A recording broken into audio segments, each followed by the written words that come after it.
wafdi ballaaran oo hogaaminayo Taleebaan Yuusuf Cali Koore oo ka mid ah golaha wakiilada Jamhuuriyadda Somaliland oo waliya gudoomiyaha gobolka Haysimo Cabdirashiid Maxamed Axmed Xiir iyo waliba odayaal iyo waxgarad ayaa deegaanka Kacaya oo ka tirsan degmada Xal ee gobolka Haysimo xariga ka jaray ceelbiyood ay ka hirgelisay wasaaradda kheyraadka biyaha ee Jamhuuriyadda Somaliland deegaanka Kacaya oo 15 kiiloomitir u jira xuduudka ay Somaliland la leedahay dalka Soomaaliya ugu horreyn waxa halkaas ka hadlay Cuqaal iyo waxgarad iyo waliba odayaashii Cuqaash iyo waxgaradka deegaankaasi oo soo dhaweeyay ceel biyoodkaasi aad iyo aad baan ugu faraxsanahay xafladatan maanta iyo furitaanka kan iyo daahfurka kan lagu furayo ceelka Kacaya lagu furayo maanta aad iyo aad baan ugu mahadcelinaynaa Ilaahay mahadiha ka gaadhay Ilaah baa mahad iska leh waxaan ugu mahadcelinaynaa cid alla cidii ka soo shaqaysay hay'adii suura gelisay oo bixisay qarash gareynaysay kambanigii dhisay maamulkii ka shaqaynayay sida bada saabka gudoomiyihii gobolka xildhibaanka iyo ragii kale la shaqaynayay waxaanu iyagana u jeednaa wasaaradda arrimaha biyaha iyadana u sheegaynaa kheyraadka biyaha baanu mahadcelinaynaa dawladda Somaliland oo iyadana suura gelisay baanu mahadcelinaynaa dhammaanba in alla intii ka hawl qaadatay hawsha ka qayb qaadatay waa u mahadcelinaynaa Ilaahay mahadiha ka gaadho cid kastaana Ilaahay wixii hawl gashatayna uga mahadcelinaynaa hay'adaha waxaan u sheegaynaa dal kastaba ha joogeen waxaan u sheegaynaa dalkani inuu ammaan yahay wax laga qaban karo hadii Ilaahay maayo la iimaan karo cid waliba hawsh iyo wax ay wada ay ka fulin karto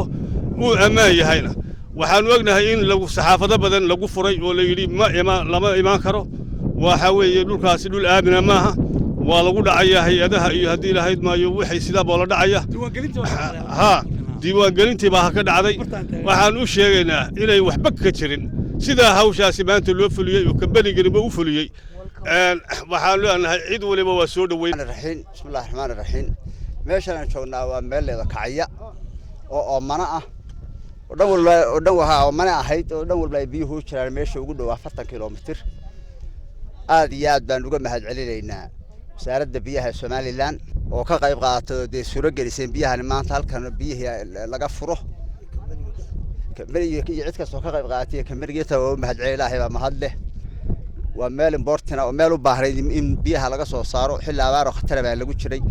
waxtar weyn oo wax qabadaho macna leh arrintan tahay waxaan u sheegaynaa hay'adahan ka hawlgala wadanka dhulku waa nabadgelyo waa dhul nabad ah wax dhibaato kama jiraan kambaniga hadda biyaha qodayay wuxuu deganaa bilya dheeraad wax dhibaato iyo wax laga shakiyo iyo wax tuuga iyo wax dhacabida ma jiraan waa nabadgelyo dhulku cid kasta oo timaada sidaan idin leeyahay anaga iyo caaqilkii deegaanka joogay iyo barasaabka gobolku sidaan idin leeyahay wax ka bedela hadda aragtaan eedada anaga qaadeen gudoomiyaha gobolka Haysimo Cabdirashiid Maxamed Axmed Xiir ayaa isaguna sheegay inay juhdi badan geliyeen sida ceelkan deegaanka looga hirgelin lahaa Rahmaan Rahiim Ilaahay mahadi weeye maanta hadii aan taaganahay Kacaya oo biyuhu ay duulayaan meeshan oo runtii ah meel oo mana ahna meel aad iyo aad istiraatiiji ah oo aad iyo aad muhiim ah oo xoolaha iyo beeraha iyo meesiyada xoolaha nooc ay doonaan baa noqdeen dhul xoolaad dhul beeraadna noqon karta dayaca lagu qabeeyay biyo la'aanta ka jirayna hore aan loo ogeyn Ilaahay mahadi weeyaan maanta hadii biyihiisa u xiimayaan Ilaahay waan ugu mahadnaqaynaa waxaan u mahadcelinaynaa oo kale madaxweynaha Jamhuuriyadda Somaliland runtii oo isagu horumarka iyo nabadda in Somaliland meel walba uu gaadho go'aankiisa ay tahay iyo go'aanka xukuumadda Somaliland ba Kacaya oo darafkii ugu sheeyay hadda Somaliland marka la eego runtii horumarkii biyaha waanu ka bilownay xildhibaan Taleebaan Yuusuf Cali Koore oo ka mid ah xildhibaanada golaha wakiilada ee ka soo jeeda deegaankaasi ayaa isaguna sheegay in juhdi badan geliyeen ceelkan loona baahan yahay dadka deegaanku inay ilaashadaan meeshan oo ah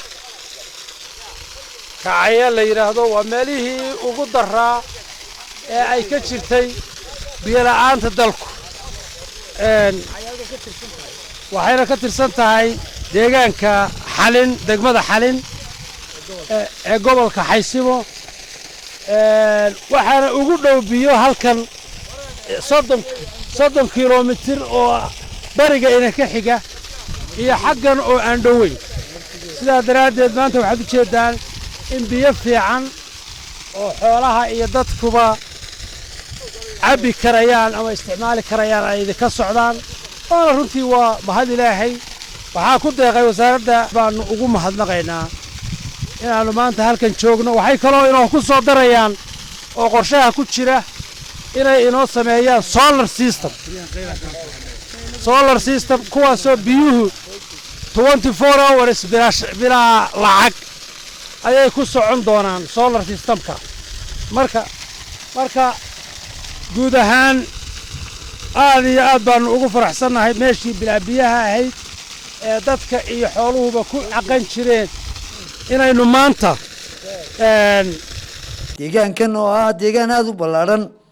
ayaa ceelkan oo wax badan ka tari doona baahiyaha deegaankaasi waa Barkad Cumar Axmed warbaahinta qaranka Jamhuuriyadda Soomaaliland laascaanood.